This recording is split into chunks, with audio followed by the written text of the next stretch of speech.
What's going on, my Jack brother? Coach Scott here. You probably heard that you're only as strong as your weakest link.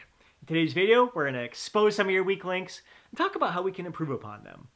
As bodybuilders, we tend to think of weak links in terms of aesthetics and bringing up lagging body parts in order to develop a more balanced, proportionate, and symmetrical physique, all of which are fantastic, but we need to spend more time bringing up those weak links that can have a positive impact on our overall well-being, allowing us to thrive and live our lives to the fullest. Maybe a weak link for you is a stiff lower back or tight hips, or maybe your shoulder mobility isn't so good. Maybe your weak link is your grip strength or your cardiovascular conditioning is holding you back from getting through some of your workouts. Maybe it's your nutrition that's your weak link. Maybe it's your balance. Maybe whenever you do single leg exercises, you're just thrown right off and you're not so good at it. Maybe it's your lack of sleep. Sleep is a weak link that is really holding you back from living your life to the fullest and really thriving in all aspects of life.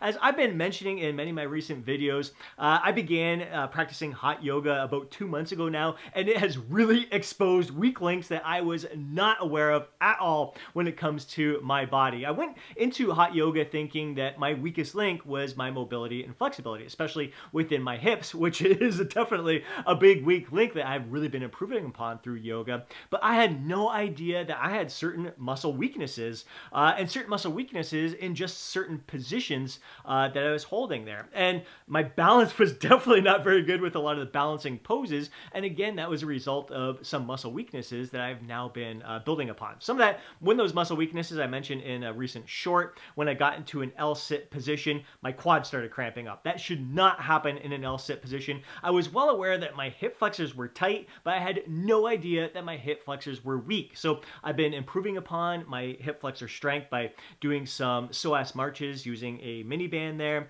doing a little mobility exercise where I have one leg up against the wall, which is great for stretching out that hamstring, which is tight. I need to work on that hamstring mobility, but that other leg is lowering and raising, which is strengthening up the hip flexor in that muscle group. So that's an area that I'm improving upon. Like I said, my balance wasn't so good. This was a topic that came up again in another recent video with one of my coaching clients, where he asked me to take out the split squat from his training because his balance sucks. And I said, dude, that's a reason you need to keep it in there. But here's the thing when it comes to single leg exercises. I think single leg exercises should always be a part of your training because we can create some muscle imbalances when we're only training with both legs at the same time.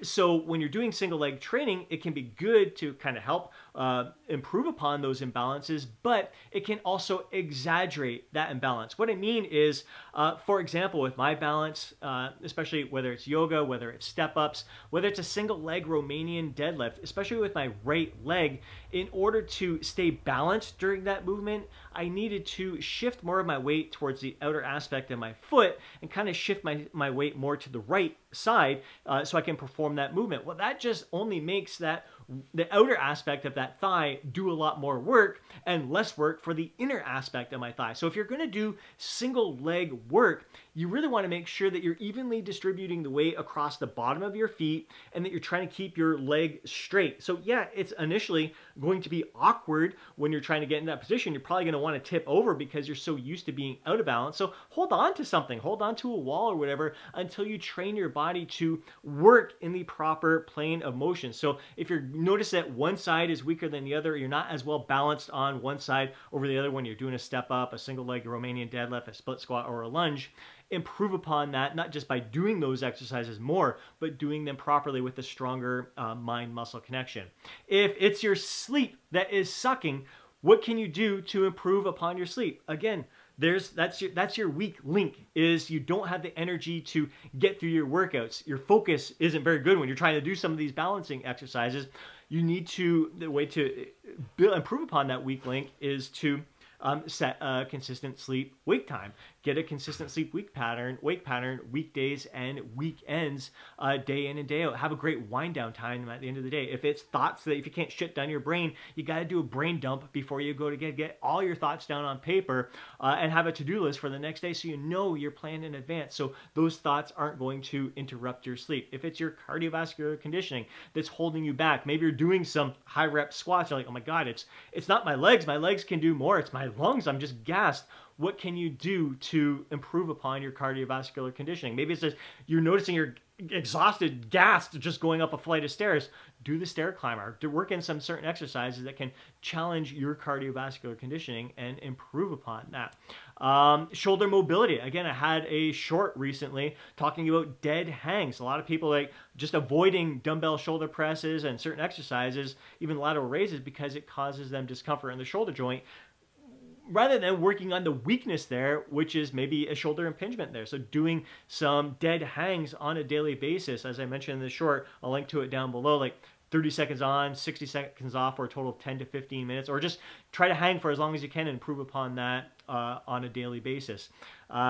Nutrition. Again, what is the weak points with your nutrition? We've talked about, again, in other recent videos, some guys, they are great during the week and then they suck on the weekend there. So it's not the week. You've done great during the week. What can you do on the weekends to improve? What have you learned from this process that you can take with you at future times that you are, like, what's holding you back there? If it's events that you're going out to, is just a lack of structure, how can you keep that structure in your days to allow you to have a better, stronger weekend? Is it family outings? Is it just a little less predictable? How can you create some sort of predictability in that day, knowing that, all right, there you may be a little more unpredictable at dinner time. So can you just kind of maybe eliminate one meal in there, or reduce your portion sizes throughout the day, maybe a little bit more protein throughout the day if you know that, and less carbs if you know it's going to be a higher carb dinner there. So just try to plan in advance so you can have a better weekend that is more structured but sets you up for success. So your weekends are no longer the weak link. So focus on improving that weak link in your dietary plan. Maybe there are certain other aspects. Maybe it's alcohol that's your weak link. How can you improve upon your alcohol consumption? Maybe you're not getting enough veggies. How can so you're not getting enough micronutrients in your diet? What can you do in that aspect to improve your nutrition from being a weak link that's really holding you back from achieving your goals? So a lot of people, they've mentioned, like, they have no problem sticking to their workout plan. It's the dietary discipline that really holds them back. So again, getting that structure into your lifestyle, designing your lifestyle in a way that's going to set you up for success. Maybe it's eliminating the temptations, all those things. So many different aspects of our lives that can be weak links that really hold us back from achieving not just the physique that we desire, but the lifestyle that we desire, the energy that we desire, just living our lives to the fullest. So again, don't just focus on bringing up muscle groups in regards to their appearance, but focus on the overall, the functional strength as well. So in yoga, once again, like the half wheel was something that, so you start off in a bridge position, then you plant your hands on the ground just behind your head, at the side of your head there, put your head on the ground and lift your body up. I could not do that. I didn't have the shoulder strength to get myself up into that half wheel position. I can dumbbell shoulder press 85, 90 pound dumbbells. I could not for the life of me get my body up because my body strength just was not good in that particular position there. So I had to develop that shoulder strength. And again, yeah, you're strong. It's great that you can do dumbbell shoulder press, but try to get in this position or do something that's more functional in life and you can't do it. That's not good. You want to be able to do everything that you want to do throughout life and not have anything hold you back. So really working on those weak links in all aspects of your life when it comes to whether it's mobility, flexibility, kind of getting rid of, eliminating any kind of weaknesses, stiffnesses, or tightnesses, working on any kind of muscle imbalances you may have. So again, I've got to really strengthen the inner aspect of my thighs and really focus on really grounding my feet across the entire bottom of my foot with a lot of the movements that I'm performing. So again, working on the weaknesses, but also working on that mind-muscle connection, having that body awareness of what's actually going on and not amplifying the problem, making it even worse. Comes to cardiovascular conditioning, working on those weak points, nutrition weak points, balance weak points, sleep weak points, all these different stress management weak points. There's so many different aspects we can focus on. Love to hear what you think are your weak points and what you're improving upon to really help you live your life to the fullest, develop the body that you deserve, but also the life that you deserve. I hope you enjoyed today's video. If you did, please do me a favor and smash that thumbs up button. I'd really appreciate it. If you want to see more videos like this, be sure to subscribe to the channel. Hit that alert button so you're notified each time I upload a video. And if you know a fellow bro would benefit from watching today's video, please do me a favor and share it with them. More than anything, I'd love to hear from you down in the comment section below. Share your thoughts, share your insights, share your feedback and personal experiences. And before you go, don't forget to download your free guide, Lose Fat, Get Jacked. Have yourself an amazing day. Catch you in the next video.